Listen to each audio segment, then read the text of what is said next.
नमस्कार। खबरफास्ट के स्पेशल कार्यक्रम में स्वागत है आपका। मैं हूं आपके साथ भविष्य त्यागी। अच्छी शिक्षा अच्छे भविष्य का निर्माण करती है। ये सर्वविदित है कि कोरोना ने सबसे ज्यादा नुकसान शिक्षा का किया है। ऑनलाइन शिक्षा ने अपेक्षित परिणाम हासिल नहीं किए। भारत में 60% से ज्यादा शिक्षा का नुकसान हुआ। ग्रामीण क्षेत्रों में ये नुकसान 80 से 90% तक है।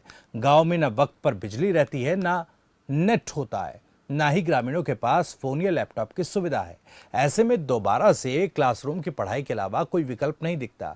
लेकिन छात्रों की इतनी लंबे समय से पढ़ाई से दूर रहने के कारण पढ़ने की आदत सी छूट गई है। परिणाम यह है कि 2 साल पढ़ाई से दूर रहने के कारण और 2 क्लास आगे बढ़ने के कारण छात्रों को समस्याएं आ रही है। ऐसे में बहुत अच्छे तरीके से अध्यापक छात्रों को पढ़ा नहीं पा रहे, समय कम है। ऐसे में छात्र कैसे वापस वही रास्ता पकड़े? हम बात डॉक्टर एपीजे अब्दुल कलाम की करें या डॉक्टर बीआर अंबेडकर की, इन लोगों ने मात्र पढ़ाई के बल पर वो मुकाम हासिल किया। शिक्षित लोगों की कद्र पहले भी थी, आज भी है और आगे भी रहेगी। अपनी और अपने बच्चों की पढ़ाई कैसे कर सकते हैं, इसी पर हमारे साथ खास मेहमान जुड़ रहे हैं। आईसीएस कोचिंग सेंटर के संचालक परिमल कुमार जी हमारे साथ जुड़ गए हैं।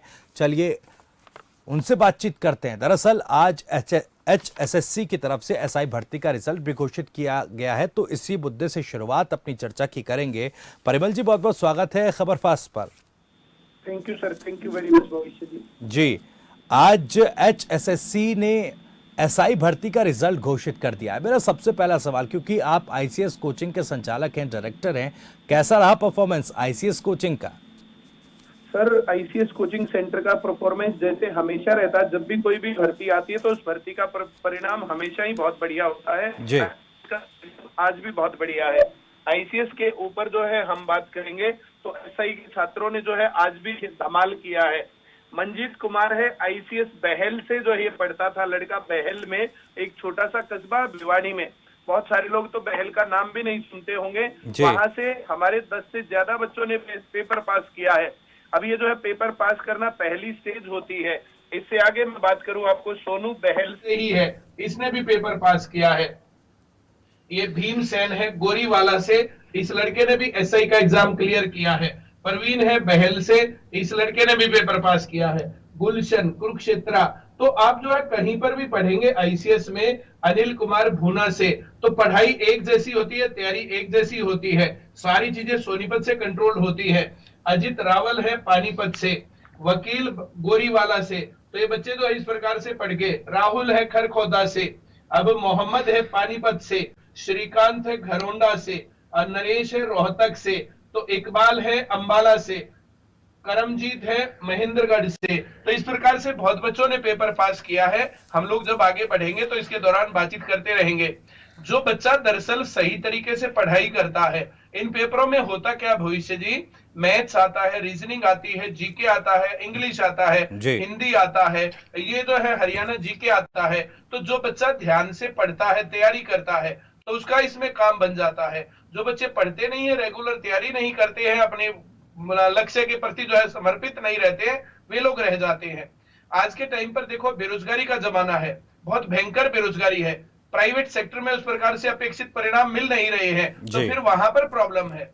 तो इस कारण से बच्चों का सरकारी नौकरी की तरफ जो है रुझान ज्यादा बढ़ा है, और रुझान ज्यादा बढ़ने के कारण यहाँ पर सैलरी बहुत बढ़िया है, सेफ रहती है, जॉब सिक्योरिटी रहती है, लाइफ सेट हो जाती है। जैसे ये मजाक करते रहते हैं कि सरकारी नौकरी तो जो बहुत ज्यादा काले लड़के को भी मिल जाती है तो उसके रिश्ते भी आ जाते हैं, वैसे उसका कोई रिश्ता पूछे ही ना। ये तो खैर मैं मजाक की बात कर रहा था। तो इस प्रकार से आप देखेंगे अच्छी सरकारी नौकरी एक बहुत अच्छा जीवन जो है बना देती है। जी सर। बिल्कुल परिमल कुमार जी, जैसा आपने इन बच्चों के नाम गिनाए जिन्होंने फिलहाल एसआई भर्ती को पास किया है, काफी बड़ी संख्या आईसीएस कोचिंग सेंटर के स्टूडेंट्स की रही है। मैं समझना चाहता हूं हमारे दर्शकों के लिए भी, और जो स्टूडेंट्स या अभिभावक इस कार्यक्रम को देख रहे हैं, आखिर आईसीएस कोचिंग सेंटर इतना अच्छा परिणाम कैसे दे रहा है? क्या वो की पॉइंट्स हैं? क्या कोचिंग सेंटर की यूएसपी है? इसके बारे में जरा बताइए। देखिए सर, आईसीएस कोचिंग सेंटर में हम बिल्कुल शुरुआत से बेसिक से पढ़ाना शुरू करते हैं, और बेसिक से पढ़ाते हुए बच्चों को जो है हायर लेवल तक लेकर जाते हैं। जो बच्चे लगातार अच्छी तैयारी करते हैं, जो बच्चे लगातार अच्छी पढ़ाई करते हैं, मेहनत करते हैं, तो वे जो है परिणाम ले जाते हैं। अब जैसे हमने जो है कुछ बच्चों को देखा था, मंथन है बरवाला ब्रांच से है, सुनील कुमार है रतिया ब्रांच से है, विनोद है एलनाबाद ब्रांच से है। और ये एलनाबाद आजकल जो है हॉट पॉइंट भी बना हुआ है। बिल्कुल। पिछली बार भी एलनाबाद से हमारे बच्चे का जो सिलेक्शन हुआ था, तो एलनाबाद ब्रांच छोटी सी ब्रांच है, हरियाणा के एक तरफ कोने में है, जिसके ऊपर हरियाणा सरकार के मुख्यमंत्री जी ये कहते हैं कि अगर वो सीट हमारे से निकल भी गई तो सरकार के ऊपर क्या असर पड़ने वाला है। तो एक इतना छोटा सा उपेक्षित जो है कस्बा, लेकिन आईसीएस ने वहां पर बहुत अच्छे रिजल्ट दिए सर, बहुत अच्छा जो है परिणाम वहां पर लगातार दिया है। तो बच्चों को करना क्या है, रेगुलरिटी से आएंगे, ढंग से पढ़ेंगे, तैयारी करेंगे, नौकरी लग जाएंगे। हम लोग जो है बिल्कुल बेसिक से स्टार्ट करते हैं, हमारे टीचर्स कभी चेंज नहीं होते हैं, हम लोगों को पता रहता है कि हमने इस बैच में इतना पढ़ा दिया, ये रह गया है। इस तरीके से लगातार जो है बच्चों के जो है परफॉर्मेंस के ऊपर ध्यान करते हैं। अब तो एक ऐप बना दिया है हमने, उस ऐप के ऊपर बच्चा टेस्ट दे करके अपना लेवल जान सकता है जी।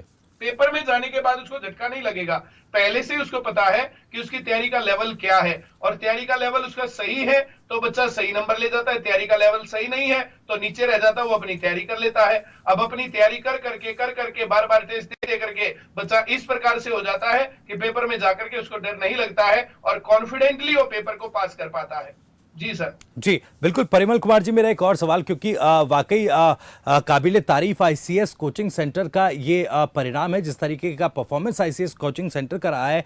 एक स्टूडेंट की अगर बात की जाए तो जब स्टूडेंट अपने आप को आंकता है कि वो किस पैरामीटर पर, या यूं कहे कि किस स्केल पर खड़ा है, कितने पॉइंट्स के साथ वो खड़ा है, उसे कब ये आंकना चाहिए, कब ये समझना चाहिए कि अब उसे कोचिंग की जरूरत है, एक अच्छे गाइडेंस की जरूरत है? अब सर जैसे रिजल्ट आया है जी, अभी फीमेल कांस्टेबल का रिजल्ट आया तो आईसीएस के बहुत बच्चे उसमें पास हुए। फीमेल एसआई का जो रिजल्ट आया हरियाणा पुलिस में ही, तो वहां बच्चे पास हुए। अभी मेल जो है मेल का आया है जो है पुलिस में, तो यहाँ पर बच्चे पास हो रहे हैं। तो पहला काम स्टूडेंट को ये तय करना है कि उसका पेपर पास हुआ कि नहीं। अगर पेपर पास हो रहे तो वो सही तैयारी पर है, पेपर पास नहीं हो रहे तो उसे कोचिंग की जरूरत है। अब इसको नौकरी चाहिए, पेपर जो है पास हो नहीं रहे तो उसको तैयारी की जरूरत पड़ेगी, कोचिंग की जरूरत पड़ेगी, उसको गाइडेंस की, मार्गदर्शन की और मेहनत की जरूरत है। उसके बाद फिर वो आकर के और पढ़ने चालू करे। आज भी बात हो रही थी, भाई तुम लोग पहला काम बेसिक किताब उठाओ, उस बेसिक किताब को अपनी कॉपी में करो पूरी जी। फिर जो है उससे अगली किताब नेक्स्ट लेवल की, तो उसको पूरी को किताब को करो कॉपी में, फिर उससे अगली किताब उसको अब जो कॉपी में करो। तो जहां सवाल तुम्हारे अटक रहे हैं तो तुम्हें सीखने की जरूरत है, वहां वीडियो खोल लेना, और जहां पर ऐसा नहीं है तो उससे पहले आप जो है उस काम को करते जाओ। जब इस प्रकार से सभी चीजों को 2-4 बार अपने हाथों से कॉपी पे कर लेंगे तो बच्चा फिर सिलेक्ट हो जाता है। ये होती है कहानी। शुरुआत में कोचिंग में आता बच्चा बेसिक से सीखता, बेसिक से पढ़ के आगे बढ़ता है, ये पढ़ाई आगे बढ़ती जाएगी, उसकी तैयारी आगे बढ़ती जाएगी, टेस्ट वो देता जाएगा तो उसकी प्रैक्टिस बढ़ती जाएगी। अब पेपर में जाकर के जब क्वेश्चन दिखता तो एकदम से क्या सोचना है, फिर नया क्वेश्चन आया तो फिर क्या सोचना है, फिर नया क्वेश्चन आया तो क्या सोचना है, तो इस प्रकार से उसका दिमागी विकास हो जाता है, उसकी मेंटल एबिलिटी जो है इंक्रीज हो जाती है, और पेपर में कैसे सॉल्व करें तो ये बात होती है। जो हमारा ऐप है उस ऐप के ऊपर अगर आपके भी 90 नंबर आए और दूसरे बच्चे के भी 90 नंबर आए तो आपका टाइम के हिसाब से, अगर आपने टाइम कम लिया तो आपकी रैंकिंग ज्यादा आएगी, आपने टाइम ज्यादा लिया तो फिर रैंकिंग कम आएगी। तो इस प्रकार से बराबर नंबरों पर भी रैंकिंग का ध्यान रखा गया है। तो इस प्रकार से हमने जो है ये चीजें डिजाइन की है। आप क्लास में पढ़िए, घर पे जाके बुक्स में से प्रैक्टिस करिए, और फिर ऐप के ऊपर टेस्ट दे करके देखिए। टेस्ट की खासियत क्या है, आपका जो क्वेश्चन गलत हो गया उस क्वेश्चन का ही सॉल्यूशन वीडियो चलेगा बस।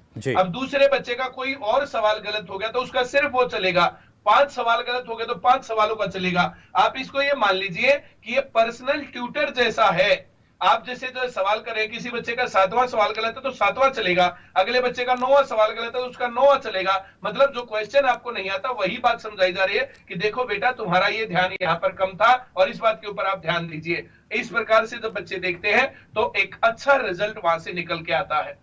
जी सर। जी बिल्कुल परिमल कुमार जी, इस तरह के सरकारी भर्तियों के रिजल्ट जो होते हैं किसी भी कोचिंग संस्थान के लिए एक माइलस्टोन की तरह होते हैं, लेकिन अब कोरोना के बाद जिस तरीके से आईसीएस कोचिंग का परिणाम इस एसआई भर्ती में रहा है, जो रिजल्ट रहा है वो जाहिर तौर पर एक लैंडमार्क की तरह दिखाई दे रहा है, क्योंकि कोरोना के बाद एक बड़ी चुनौती थी। चलिए बात सरकारी भर्ती की चल रही थी, आपने बताया किस तरीके से बेहतरीन परफॉर्मेंस आईसीएस कोचिंग का रहा, लेकिन मेरा एक सवाल ये है, कोरोना के बाद जब है प्राइवेट सेक्टर जो है काफी सिकुड़ चुका है, नौकरी नौकरियां नहीं बची है, लोगों की रोजगार चली गई है। तो ऐसे में बच्चों के पास या जो बच्चे रोजगार ढूंढ रहे हैं उनके पास क्या ऑप्शन है? देखिए सर, जो है ना, जैसे प्राइवेट सेक्टर जिस टाइम पर नहीं है, और जो है जैसे ये बहुत सारे नए स्टार्टअप चलाए गए थे मेक इन इंडिया के तहत, लेकिन वो 99% कह सकते हैं कि फेल्योर है, और जो उस प्रकार से वो बात बन नहीं रही है, वहां पर उस प्रकार से प्रमोशन दिख नहीं रहा है, वहां पर लोग कामयाब हुए नहीं है। तो वैसे समय में अपने आप को सबसे बढ़िया तरीका है कि आप गवर्नमेंट जॉब के लिए प्रिपेयर करें। हम लोग तो जिस टाइम पर कोरोना काल था, जिस टाइम पर महामारी थी, उस टाइम पर हमने ऐप चलाया था, ICS homework app. ICS homework app basically ये नहीं था कि वो पढ़ने के काम आए, लेकिन जिस टाइम पर संस्थान बंद थे, स्कूल बंद थे, बाकी चीजें बंद थी, तो उस टाइम पर उस चीज को कम से कम बच्चे जो अपनी पढ़ाई से बिल्कुल ही ना कट जाए, तो ऐप हम चला रहे थे। और हमने बच्चों को बोला था कि जब तक ये सेंटर बंद रहते हैं, पढ़ाई बंद रहती है, आप अपने घर रह करके पढ़िए, हम आपको पढ़ाएंगे इसके ऊपर। आप इसमें समझिए, देखो ये डिफरेंस होता है जिस प्रकार से प्रोग्राम आप लोग ऑर्गेनाइज करते हैं। अभी कुछ दिन ये लास्ट सैटरडे जो है गुरुग्राम में प्रोग्राम था, तो वहां पर आप दर्शकों को देख करके, उनकी फीलिंग्स को देख करके आप अपनी बातें बदलते हैं। अभी यहाँ पर सामने कैमरा होता है, स्टूडियो में बैठे हैं, तो बच्चे क्या फील करें क्या नहीं फील करें हम बता ही नहीं सकते। वैसा ही काम टीचर का होता है पढ़ाई का। जब सामने दर्शक होते हैं, बच्चे होते हैं, पढ़ने वाले होते हैं, स्टूडेंट होते हैं, तो उनको देख करके टीचर में के मन में अपने आप ही उत्साह आ जाता है, जैसे कलाकार के मन में। अब आप किसी हास्य कवि को आप दूरदर्शन पर इस पर जो कैमरे पर करवाएंगे, तो उसको वो उतनी अच्छी परफॉर्मेंस दे ही नहीं पाएगा, उसको ये पता ही नहीं लग पाएगा कि अब किस टाइम पर जो है दर्शक क्या जो वो कर रहे हैं। वही काम टीचर का भी है। लेकिन हम लोगों का एक लंबा तजुर्बा था, पढ़ाते हुए 10-15 साल हो गए थे, तो हमने उस सारे तजुर्बे को मैक्सिमम यूज करके और ऐप पर पढ़ाते हुए भी बच्चों की उन बातों का ध्यान रखा कि वे क्या फील कर सकते हैं, और उनको लॉकडाउन में बोर नहीं होने दिया, दुखी नहीं होने दिया, उनको लगातार पढ़ाया। और वो पढ़ाई आज काम आ रही है कि हरियाणा फीमेल कांस्टेबल का रिजल्ट आया तो उसमें सिलेक्शन, हरियाणा फीमेल एसआई का रिजल्ट आया तो उसमें सिलेक्शन, अब जो है पुलिस वाला सिलेक्शन आया जो एसआई का, तो इसमें सिलेक्शन। अभी जो है next week Haryana police constable के एग्जाम भी है जो लीक हो गया था, जिसके ऊपर विधानसभा में भी जो है कानून बना है कि अब कोई नकल वाला आदमी पकड़ा जाएगा अगर, तो उसकी संपत्ति तक भी कुर्क करने का जो है प्रावधान उसके अंदर है। तो एक बहुत बड़ा जो है अच्छा निर्णय सरकार ने लिया है। तो अब जो उसके बाद कई पेपर हो भी गए जो कि लीक नहीं हुए हैं, जो कि कैंसिल नहीं हुए हैं, और उनके रिजल्ट भी आ रहे हैं। तो ये जो मौका है लॉकडाउन के दौरान पढ़ाई की, आज नौकरी मिल रही है, जो आज पढ़ाई करेगा, तैयारी करेगा, उसको कल नौकरी मिलेगी। सर ये तो आप भविष्य जी, सीधी सी बात है, आपका नाम भी भविष्य है, बहुत बढ़िया नाम है। अब जो भविष्य की जो तैयारी होती है, आज अमरूद का बाग लगा रहे हैं, अमरूद का पौधा लगा रहे हैं, तो साल 6 महीने बाद वो अमरूद लगेंगे उसके ऊपर। आम का पौधा लगा रहे तो आम लगेंगे, अब बबूल का पौधा लगा रहे तो बबूल, तो भला बोए पेड़ बबूल का तो आम कहां से होए। तो अब इसको आप नेगेटिव और पॉजिटिव दोनों बातों में देखिए। आज अपना टाइम खराब करते हैं, पढ़ाई नहीं करते हैं, मेहनत नहीं करते हैं, तैयारी नहीं करते हैं, तो आपका फाइनली रिजल्ट खराब होने वाला है। और आज आप पढ़ रहे हैं, तैयारी कर रहे हैं, मेहनत कर रहे हैं, तो आपको काम सही मिलेगा, आगे सही मिलेगा। तो आज जिस टाइम पर प्राइवेट सेक्टर सिकुड़ गया है, इस टाइम पर गवर्नमेंट सेक्टर की तरफ देखने की जरूरत है, और लोग वहां पर करियर बढ़ा रहे हैं, जो मेहनत करते हैं, तैयारी करते हैं, जो इंटेलिजेंट है, और जो कमजोर है वो पढ़ाई करके अपना इंटेलिजेंस लेवल बढ़ा लेते हैं। जी बिल्कुल, मैं इसी सवाल पर आ रहा था परिमल जी। देखिए क्योंकि प्राइमरी एजुकेशन को देखकर एक छात्र भी कभी कभार ये सोचने लगता है कि भाई मुझसे नहीं हो पाएगा, मैं काफी कमजोर हूं। अभिभावकों के मन में भी कुछ इस तरह की बातें आती है, तो अभिभावक भी सोचते हैं चलिए इसको दुकान खुलवा देंगे, ये काम ये कर लेगा। तो ऐसे बच्चे जो खुद को थोड़ा कम आंकने लगते हैं, उन्हें किस तरह से आगे बढ़ना चाहिए? सर देखिए, जैसे आपने दुकान की बात करी, अभी दुकान खोलेंगे, अभी दुकान खोलेंगे तो दुकानों का तो हाल जो है, ये बड़े बड़े मॉल खत्म करने वाले हैं जी। ये जो बड़े बड़े मॉल खुल रहे हैं, बड़े बड़े शोरूम खुल रहे हैं, तो ये बड़े बड़े शोरूम बड़ी बड़ी कंपनियों के खुल रहे हैं, तो उसके कारण जो ये छोटी छोटी दुकानें हैं, परचून की दुकानें कितनी ज्यादा खत्म हो तो गई है। अब जो है जैसे बड़ी बड़ी कंपनियों का अब पूरे देश में किस प्रकार से मामला चल रहा है, किसान विरोध कर रहे हैं, तो ये सामने अगर लोगों को ये नहीं दिख रहा है तो उनकी आंखें बंद है। 5-4 साल के अंदर ये छोटी मोटी दुकानें सब बंद होने वाली हैं। तो लोगों को अपना करियर उस हिसाब से चूज करना चाहिए, सिलेक्ट करना चाहिए कि हमें क्या करना है। तो जो ये पढ़ाई का मामला है ना, ये आपको कहीं पीछे नहीं रहने देगा, चाहे कोई भी काल था, चाहे आज का लगा लो, चाहे पुराना लगा लो। आप शुरुआत में जो प्रोग्राम को इंट्रोड्यूस कर रहे थे, आपने डॉक्टर एपीजे अब्दुल कलाम का नाम लिया। वो एक बहुत गरीब आदमी था, अपने घर से किस प्रकार से उसने पढ़ाई की है सब लोगों के सामने है, लेकिन वो मेहनत थी जिसके दम पर आज हम उसका नाम इतने सम्मान के साथ लेते हैं। भारत में हिंदू मुस्लिम का किस प्रकार से मसला रहता है, लेकिन कोई भी आदमी उनका नाम बेअदबी से नहीं ले सकता है। आज हम डॉक्टर बी.आर. अम्बेडकर की बातें करें, उनको रोजगार जो के क्षेत्र में जो आरक्षण का मसला है उसके ऊपर चाहे हम जो भी बात बोलते हो, लेकिन वे भारत के संविधान निर्माता थे जी। उन्होंने इतना ज्ञान हासिल किया पढ़ाई करके उस दौर में जब उस जाति के लोगों के लिए पढ़ने का मौका ही नहीं था कि वे भारत के संविधान निर्माता बने। पूरी दुनिया के संविधान पढ़ डाले और जिस संविधान में जो अच्छा था उसको ले लिया। तो आप इन बातों को जातीय धर्म इन चीजों से ऊपर बढ़ के पढ़ाई के दम पर ऊपर उठ सकते हैं। तो जो प्राइमरी लेवल की पढ़ाई है बच्चों को इस प्रकार से मोटिवेट करने की जरूरत है। आज बच्चे पबजी के क्षेत्र में जो है चंगुल में फंसे हुए हैं। आज बच्चे जो है जैसे मोबाइल जो है और ऑनलाइन पढ़ाई के चक्कर में उन लोगों ने पता नहीं कितनी चीजें जो है इंटरेस्ट डेवलप कर दिए हैं, बच्चों ने गलत रास्ता पकड़ लिया है। वहां से वापस आने के लिए पेरेंट्स को सिर्फ फीस नहीं देनी है, पेरेंट्स को ध्यान भी देना पड़ेगा, समय भी देना पड़ेगा और जो बच्चे जहां पढ़ रहे हैं वहां जाके पता करना पड़ेगा कि जो इसकी गति कोरोना के काल से पहले थी क्या ये वापस उस गति पर आ गया है, और अगर पहले भी खराब थी और अब और खराब हो गई है तो फिर तो बच्चे का भविष्य खराब हो जाएगा। अगर बच्चा सही ढंग से तैयारी नहीं करता है स्कूली लेवल पर, प्राइमरी लेवल पर, बाकी चीजों पर, तो दिक्कत होगी। हम लोगों के पास भविष्य जी बहुत बच्चे आते थे जो पढ़ लिख करके तैयारी करके नौकरी लगते, मिठाई खिलाने आते। सर अगर आप हमें स्कूली लेवल पर मिले होते, ऐसा बोलते हैं कि अगर हमें आप स्कूली लेवल पर मिले होते तो हमारा करियर कुछ और होता।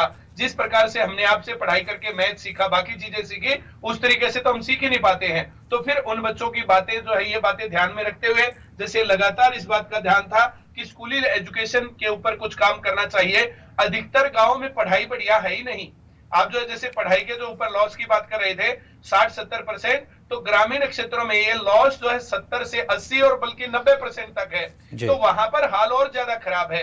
हम लोगों ने जैसे कोचिंग सेंटर की जो ब्रांचेज चल रही है जिसमें आप सिलेक्शन देख रहे हैं, आप सिलेक्शन देखेंगे, मैं बात करता जाऊंगा, जैसे मैं चेंज करता जाऊंगा, सभी का नाम लेना पॉसिबल नहीं है, पर इतने बच्चे जो है देखिए अलग अलग ब्रांचेज से लगातार सिलेक्ट हो रहे हैं। तो इस प्रकार से हमने जैसे यहाँ पर कामयाबी हासिल की, इसी प्रकार से हम लोगों ने स्कूली लेवल पर पढ़ाई की तैयारी शुरू कर दी है। जो गांव गांव में जाकर के पढ़ा रहे हैं, मैं अपने आप मैथ पढ़ा रहा हूं। अभी शो में आने से पहले मैं क्लास लेकर के आया हूं, 7वीं क्लास की और 8वीं क्लास की, कभी 9th और 10th की लेते हैं, कभी 5वीं और 6वीं की लेते हैं। पूरी टीम हमारी काम करती है और वो पूरी टीम इस तरीके से पढ़ा रही है, बच्चों को कम से कम सरकारी नौकरी तो मिल ही जाएगी, उससे ज्यादा वो कुछ भी कर सकता है। आज बच्चे को वो डर नहीं रहेगा। मैं कल परसों भी बात कर रहा था किसी शो में कि 2-3 साल में हरियाणा से ये लाइन मैं मिटा दूंगा कि मेरा मैथ में दिमाग नहीं चलता। हम सीधी बात ये कहेंगे, जो बच्चा ये सोचता है ना कि मैथ में दिमाग नहीं चलता, उसको आईसीएस में ले आओ, 5-4 महीने पढ़ेगा, दिमाग चलने लग जाएगा। तो ये मेरा चैलेंज है। पहले हम कंपटीशन की लाइन में इस बात को लाए थे और मैंने ये चैलेंज लिया था कि अगर मेरे पढ़ाने के बाद भी बच्चे को समझ में नहीं आ रहा है तो फिर मैं टीचर कैसा हूं। और ये मेरा चैलेंज आज भी जो है पूरा का पूरा है। आज भी मैं ये कहता हूं, मेरी क्लास में ऐसा कोई स्टूडेंट आज तक नहीं आया जिसको मैंने पढ़ाने की सोची और उसने पढ़ने की सोची, उसने तैयारी की, मेहनत की, रेगुलरिटी निभाई और उसका सिलेक्शन ना हुआ हो, उसको मैथ ना आया हो। तो ये स्कूली लेवल पर इस प्रकार की पढ़ाई हम लोगों की टीम शुरू कर चुकी है, अलग अलग जगहों पर जो है जा चुकी है। लोग अपनी ब्रांचेस के साथ हमारे से जुड़ सकते हैं। अब जो कहीं पर कोचिंग सेंटर खोला जा सकता है हमारे साथ जुड़ के, हमारे एसोसिएशन में फ्रेंचाइजी लेकर के तैयारी करके नौकरी लग सकते हैं। तो एक ऑप्शन कोरोना ने बंद किया तो दूसरे ऑप्शन कोरोना के बाद वो तो कहीं ना कहीं मारने वाले से बचाने वाला जो है ज्यादा होता है। तो ये काम तो जो है जैसे कहीं पर जो है रास्ते बंद हो रहे हैं तो रास्ते खुल भी रहे हैं। तो एजुकेशनल इंस्टीट्यूट्स के साथ जुड़ करके एक अच्छा काम कर सकते हैं। जिस कोरोना महामारी के दौरान में एजुकेशनल इंस्टीट्यूट्स लगातार सिकुड़े, हम लोगों ने 200-250 ब्रांचेज के साथ ट्यूशंस का काम, अब उसको स्कूली एजुकेशन हम कहते हैं, वो काम हमने स्टार्ट कर दिया है। जैसे बच्चे ट्यूशन पढ़ने आते हैं स्कूल के बाद वैसे आते हैं, तैयारी कर रहे हैं और मैं उस परफॉर्मेंस से सेटिस्फाइड हूं। 9th और 10th क्लास के 8th क्लास के बच्चे जब शुरुआत में आए तो गिनती पहाड़े नहीं आते थे और हम जब उनको करवाते तो कुछ लोग बोलते थे कि गिनती पहाड़े कर रहे हैं। अब हम उनको कोऑर्डिनेट ज्योमेट्री सिखा रहे हैं तो बच्चे आराम से कर रहे हैं। अब हम उनको जो है हाइट एंड डिस्टेंस करवा रहे हैं, ट्रिग्नोमेट्री करवा रहे हैं, तो बच्चे आसानी से कर रहे हैं। तो 1-2 साल में जब वापस बच्चे ट्रैक पर आएंगे, तो जिस प्रकार से आईसीएस ने कोचिंग में जो है बहुत बड़ा जो है ये रिजल्ट दिया है, वैसा ही स्कूली एजुकेशन पर भी देगा। और हमारी टीम उस तरीके से काम करेंगे। बिल्कुल। और ये जो प्रेजेंटेशन के जरिए आपने दिखाया कि किस कदर से परिणाम हासिल आईसीएस कोचिंग सेंटर ने किए, ये वाकई काबिले तारीफ है। एक सवाल मेरा है कि जो इस बार लोग इन भर्तियों में रह गए हैं, उनके लिए क्या ऑप्शन है? सर देखिए, जो है जैसे बहुत सारे बच्चे हैं, ये बहुत सारे बच्चों को जो है मैंने आपको दिखाया है। तो जो बच्चे भर्ती में रह गए हैं, उनके पास कहीं ना कहीं या तो उनका मैथ कमजोर था, या रीजनिंग कमजोर थी, या जीके कमजोर था, या तो उनका जो है हरियाणा जीके कमजोर था, या तो हिंदी या तो इंग्लिश कमजोर थी। अपनी कमजोरी पर काम करना चाहिए। बहुत लोग क्या करते हैं, जैसे ही ऐसा रिजल्ट आता तो रिजल्ट आने के बाद वे लोग जो है अपने घर बैठ जाते हैं, टूट जाते हैं, फिर वहां दिक्कत आती है। अब भाई जिसकी तैयारी जितनी हो गई, मान लिया 80 तैयारी हो गई, चाहिए 90, तो 10 तैयारी और करनी है। तो ये टूटने का समय नहीं, अपने आप को मजबूत बनाने का समय है। पिछले 3-4 महीने से मैं लगातार कह रहा हूं कि अभी बच्चे पढ़ नहीं रहे हैं। बहुत बच्चे कोरोना के कारण घर बैठे हैं। बहुत नेगेटिव लोग ऐसे होते हैं, उन नेगेटिव लोगों ने कि अब तो कोरोना आ गया, सरकार की अर्थव्यवस्था की कमर टूट गई है, इसके चलते अब आगे जो है भर्तियां निकलेंगी ही नहीं। तो इस प्रकार से बहुत सारे नेगेटिव लोगों ने बहुत लोगों को नेगेटिव कर दिया, उसके चलते हुए पढ़ नहीं रहे हैं। तो इस टाइम पर जो आशावादी लोग हैं, जो पढ़ रहे हैं, जो तैयारी कर रहे हैं, अगली भर्तियों में सिलेक्शन उनका होगा, उन्हें अच्छे तरीके से पढ़ना होगा। जी सर। जी, तो यही बच्चों को एक आशा और एक उम्मीद अपने मनों में जगाने की जरूरत है, और एक सही दिशा की तरफ बढ़ने की जरूरत है, और सही एक मार्गदर्शन उनको मिले, इस बात की बहुत जरूरत है। ये काम आईसीएस कोचिंग सेंटर बड़ी ही काबिले तारीफ तरीके से कर रहा है, क्योंकि जो परिणाम एसआई भर्ती में आईसीएस कोचिंग की तरफ से आए हैं, उनकी जितनी तारीफ की जाए वो बहुत कम है। बहुत बहुत शुक्रिया परिमल कुमार जी, खबर फास्ट पर इस खास कार्यक्रम से जुड़ने के लिए बहुत बहुत शुक्रिया आपका। तो फिलहाल आज के इस खास कार्यक्रम में इतना ही, लेकिन खबर फास्ट पर खबरें जारी है।